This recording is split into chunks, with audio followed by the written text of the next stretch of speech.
Assalamualaikum warahmatullahi wabarakatuh. Waalaikumsalam warahmatullahi wabarakatuh. Salam dan bahagia kawan-kawan. Siang ini ya, ini siang yang luar biasa ini bagi saya. Betul. Saya bersama dengan Bu Suryati, calon guru penggerak dari SD Negeri Senggahan, dan juga Bu Devi, ya, guru kelas 5 ya. Bu Sur, gimana hari ini? Alhamdulillah sehat, cuaca panas. Ya, di tengah kesibukan dan juga tugas-tugas di program guru penggerak, ya, tetap semangat ya. Betul. Bu Dewi sendiri gimana? Alhamdulillah Pak, sehat. Alhamdulillah. Nah, kawan-kawan, siang ini saya akan membersamai Bu Suryati dan Bu Devi untuk praktek kucing ya. Tapi sebelumnya saya juga ingin tahu ini topik apa yang mau diskusikan di praktek kucing ini. Untuk kali ini kita topiknya adalah penanganan anak ABK. Oh, karena ABK. di kelas 5 ada satu anak ABK. Oh gitu, jadi satu kelas itu ada anak ABK ya. Nah, kelihatannya menarik sekali nih kawan-kawan. Topiknya yaitu di kelasnya Bu Devi ya, ada salah satu anak spesial need, anak berkebutuhan khusus, dan ini menjadi topik menarik di kegiatan coaching kali ini. Nah, mungkin nanti kawan-kawan juga di kelasnya mungkin ada juga anak berkebutuhan khusus, barangkali melalui coaching ini akan mendapatkan gambaran yang lebih spesifik tentang bagaimana sih atau masalah apa yang dihadapi guru di kelas inklusif ini dan bagaimana cara-cara menangannya. Nah, mungkin kita bisa mendapat gambaran dari coaching yang akan dilaksanakan oleh Bu Suryati dan Bu Devi. Jadi kalau kita lanjutkan obrolan kita yang kemarin, saat ini apa Bu Devi ada waktu? Oke, monggo. Baik, sejak kemarin kalau diperhatikan seperti masih ada yang mengganja di pikiran Bu Devi. Kenapa Bu? Oke Bu, saya masih kebingungan bagaimana cara mengatasi anak khusus yang ada di kelas saya ini Bu. Ya. Jadi ada satu siswa yang berkebutuhan khusus. Nah, itu cara pengajarannya itu masih sama saya samakan Bu. Jadi masih saya samakan sama anak-anak yang lain. Jadi belum saya khususkan untuk materi dia. Untuk saat ini yang bisa saya bantu, dan mungkin dari obrolan ini apa yang ingin kita dicapai? Nah, saya ingin sharing kepada Bu Sur bagaimana solusi-solusi yang bisa saya terapkan nantinya kepada siswa saya itu mengenai pembelajaran dia di kelas seperti apa untuk memajukan dia juga tentunya. Baik, kalau begitu Bu Devi bisa bercerita semuanya. Saya siap mendengarkan, dan mungkin dengan bercerita akan mengurangi beban Bu Devi. Jadi seperti ini Bu, di kelas saya itu ada salah satu anak yang memang berkebutuhan khusus, dan dia ini tipe anak yang suka ngomong sendiri, terus lari-lari ke sana kemari, kemudian mengganggu temannya juga. Jadi kan otomatis pembelajaran yang saya lakukan di kelas itu sedikit banyak pasti ada yang mengganggu.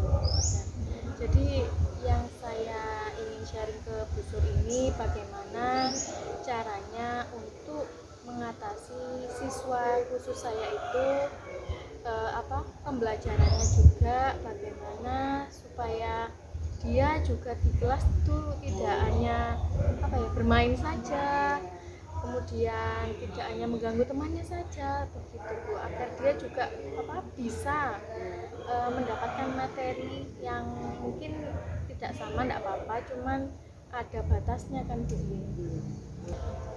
Kalau begitu, kalau kasusnya seperti itu, yang membuat Bu Devi masih bingung untuk menangani itu apa Bu Devi? Pembelajarannya Bu, kan di sini pembelajarannya masih saya sama ratakan, cuman untuk dia kadang saya berikan perhatian khusus mengenai bagaimana menulisnya, apakah sudah selesai apa belum, seperti itu saja. Tapi untuk materi-materinya kan tentu sudah tidak saya samakan lagi Bu.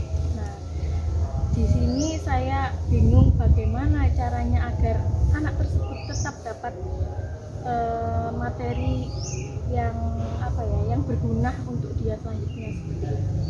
Oh, jadi yang membuat Bu Devi bingung itu dalam penanganan kegiatan pembelajarannya. Iya. Kegiatan pembelajarannya masih disamakan, Iya, masih sama. tetapi materinya berbeda. Nggih. Nah, kalau boleh saya tahu, setelah ini apa yang akan Bu Devi lakukan? Kalau menurut saya tentunya saya mencari referensi-referensi baik dari buku maupun internet, dan juga mungkin saya akan bertanya kepada rekan-rekan yang sudah berpengalaman tentunya. Ya, mencari di internet buku-buku sebagai referensi, kemudian bertanya kepada teman-teman yang berpengalaman. Dari yang Bu Devi sampaikan itu, yang akan menjadi prioritas yang mana? Tentunya saya bertanya dulu Bu kepada rekan-rekan yang sudah ataupun yang sudah berpengalaman mengatasi atau di kelasnya ada yang seperti itu juga, ada siswa yang terkhusus juga seperti itu. Selain yang tadi, ada hal lain lagi yang ingin dilakukan? Saya juga ingin itu Bu, apa, bersama-sama dengan orang tua atau wali siswa tersebut agar bagaimana caranya kita berdua Ya. untuk apa, menjadikan anak tersebut tetap menjadi mandiri dan bisa berkembang di tengah teman-teman yang lainnya. Yang ingin dilakukan Bu Devi selain yang ketiga tadi, ingin berdiskusi dengan orang tua bagaimana supaya anak bisa mandiri ya. Gitu. Nah, kalau begitu komitmen apa yang akan Bu Devi lakukan setelah ini? Setelah ini mungkin saya akan mencari referensi terlebih dahulu Bu, Ya. kemudian baru saya akan men-sharingkan atau berbicara kepada orang tua wali tersebut, kemudian bagaimana caranya kita berdua untuk mencari solusi terbaik untuk mencari bagaimana cara pengajarnya siswanya dan bagaimana menanganinya di kelas. Nah, tentunya menangani anak berkebutuhan khusus, Bu Devi kalau sendirian mungkin kesulitan karena yang ditangani begitu banyak anak dalam kelas lainnya. Nah, untuk rencana Bu Devi ini siapa yang akan membantu? Saya kira selain dari wali murid tadi Bu, Ya. saya juga akan minta tolong kepada rekan-rekan sejawat juga Ya. untuk mengoptimalisasikan atau membantu saya di dalam kelas, barangkali pembelajaran saya di kelas untuk siswa tersebut kurang maksimal dan bagaimana solusinya seperti itu. Baik, mudah-mudahan ide-ide Bu Devi tadi setelah ini bisa dilaksanakan dengan berkolaborasi dengan rekan-rekan sejawat dan juga orang tua sehingga berdampak baik untuk khususnya anak yang berkebutuhan khusus nanti ada perubahan yang lebih baik. Amin. Terima kasih atas waktunya. Kita lanjutkan di lain waktu ya. Wah, kelihatan tadi seru sekali ini Bu, seru dan Bu Devi. Iya Pak. Untuk sesi ini mungkin kita bisa merefleksikan apa yang sudah kita lakukan tentang praktek coaching ini. Kalau menurut Bu Devi sendiri, barangkali dari praktek coaching ini ada hal baik gitu yang didapatkan itu, kira-kira apa ini? Tentunya melalui coaching ini saya jadi tahu Pak solusi-solusi untuk permasalahan pembelajaran yang ada di kelas saya, dan mungkin teman-teman yang lain juga seperti itu merasakan hal yang sama. Kemudian barangkali ada yang perlu ditingkatkan gitu dari proses coaching, atau ada masukan pada Bu Sur terkait proses coaching itu? Saya kira proses coaching dari yang dilakukan Bu Sur selama ini sudah sangat luar biasa dan sangat menginspirasi teman-teman yang lainnya juga untuk menjadi calon guru penggerak selanjutnya. Jadi sudah beberapa kali Bu Sur melakukan coaching ya Bu Sur ya? Iya Pak. Kalau dari Bu Sur sendiri, barangkali ada yang dari praktek tadi, barangkali ada yang merasa perlu ditingkatkan ini dalam hal apa mungkin? Kalau menurut saya sendiri, kaitannya saya sebagai coach, untuk coaching ini yang perlu ditingkatkan itu Pak, kaitannya dengan kita membuat pertanyaan untuk melakukan identifikasi agar si coach ini bisa mengeksplor jawaban. Itu kita memerlukan pertanyaan yang lebih bisa mengeksplor jawaban dari coach supaya kita tidak terjebak dalam hal-hal yang kadang-kadang kita itu ingin menyimpulkan gitu loh. Itu. Ya, memang betul sekali ya, betul sekali. Terkait dengan proses coaching ini memang harus by design, harus direncanakan dengan baik. Misalkan ada Bu Devi menyampaikan ada permasalahan ini. Nah, Bu Suryati otomatis kan tidak langsung melakukan coaching saat itu, tapi membuat kesepakatan mulai harinya, jam berapanya disepakati. Nah, di situ juga Bu Sur dapat merumuskan pertanyaan-pertanyaan reflektif itu tadi. Fungsinya pertanyaan itu memang itu supaya kita dapat melakukan komunikasi sesuai dengan tujuan yang ingin dicapai oleh coaching ya. Kemudian refleksi yang mungkin atau umpan balik yang bisa saya berikan dari proses coaching ini untuk alurnya barangkali mungkin nanti bisa ini lagi terkait alur ceritanya ya. Alur ceritanya itu nanti bisa dijadikan pedoman lagi, dibaca lagi begitu, sehingga di proses coachingnya itu bisa benar-benar menghasilkan atau menemukan kekuatan diri dari coach atau membantu untuk menyelesaikan permasalahan yang dihadapi. Kalau yang tadi sudah dilakukan barangkali untuk berikutnya rencana tindak lanjut itu penting. Misalkan tadi sudah ditanyakan tentang komitmennya, kemudian ditanyakan mengenai kapan itu dilaksanakan. Apa yang akan dilakukan setelah ini? Ya, kapan ya? Misalkan prioritasnya komunikasi dengan orang tua dulu misalkan. Nah itu mau dilakukan kapan? Itu ditagih. Karena apa? Seorang coach itu kan harus tahu progresnya. Setelah coaching ini, coach itu melakukan apa kan harus tahu. Nah itu harus ditagih juga. Ditagih artinya supaya apa? Supaya proses coaching tidak berhenti di sesi ini, tapi akan diperlanjutkan pada sesi berikutnya. Misalkan oke, komitmen saya nanti seminggu setelah coaching ini saya akan komunikasi dengan orang tua misalkan. Nah berarti ketemu lagi dengan coach kapan? Ya mungkin setelah 2 hari atau 3 hari setelah ketemu dengan orang tua saya akan menghubungi Bu Sur. Itu perlu disampaikan pada coaching? Iya, tindak lanjutnya ini. Berarti kan nanti makanya kenapa saya sampaikan proses coaching itu harus by design, harus direncanakan dengan baik. Kemudian menyusun pertanyaan reflektif itu tadi yang perlu ditanyakan usul menurut refleksi sendiri itu memang betul. Membuat daftar pertanyaan membuat refleksi memang itu kuncinya. Supaya apa? Misalkan kok kuncinya ceritanya ternyata melebar misalkan, itu bisa ditarik kembali. Kalau dengan guru dengan guru mungkin komunikasi masih nyambung, masih seimbang. Tapi kalau nanti dengan anak, mungkin menemukan anak yang nggak mau komunikasi belas misalkan, nggak mau mengutarakan apa-apa. Nah itu juga kemampuan atau keterampilan coach juga perlu dilatih lagi.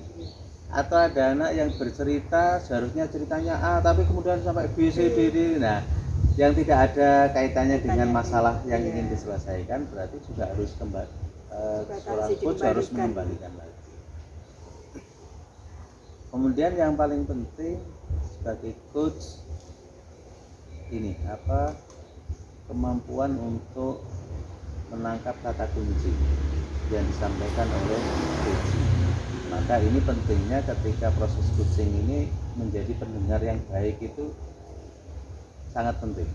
Nah kita kan sudah berlatih tentang komunikasi asertif gitu ya. Nah itu nanti penerapannya mungkin juga bisa diterapkan di proses coaching.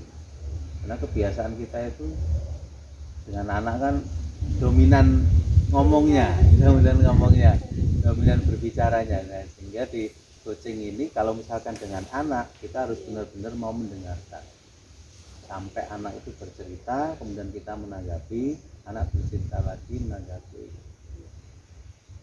Sama tadi Sur menyampaikan tidak terjebak untuk memberikan kesimpulan atau memberikan solusi.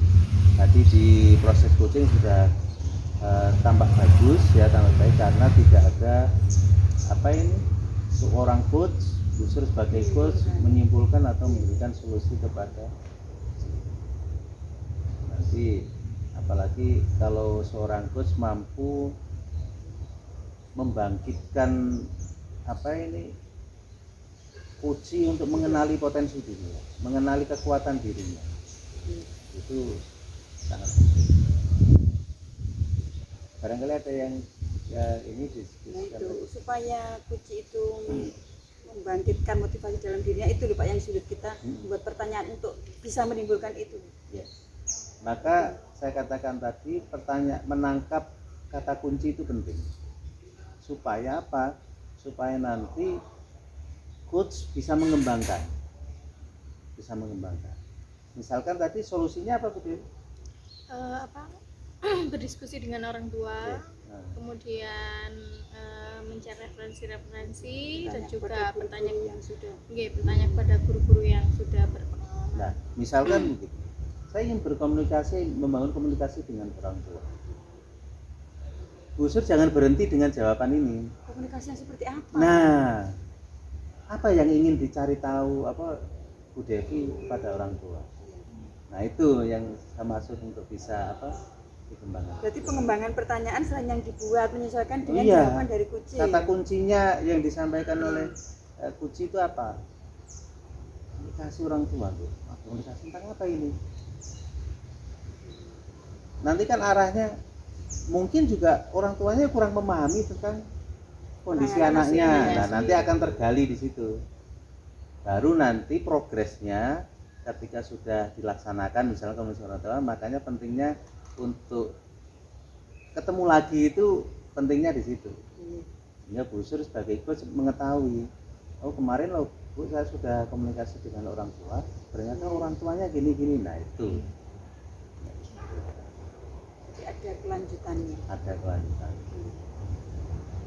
Ini kalau bisa dikawal, bisa diselesaikan sangat bagus ini. Kita berkolaborasi dengan ini memang kalau dengan anak-anak spesial need ini memang tidak instan. Iya. Apalagi harus ada idealnya kan harus ada guru pendamping khusus, ada Iya. ini. Tapi karena tidak ada ya. Pasti sejak kelas 1 tidak ada pendamping Pak. Nah ini kan berarti nanti Iya. butuh apa kolaborasi ekstra antara teman-teman guru, anak-anak juga dan juga orang tua. Jangan salah kalau dengan anak-anak berkebutuhan khusus berarti juga harus mengkondisikan anak-anak di dalam kelas itu sendiri.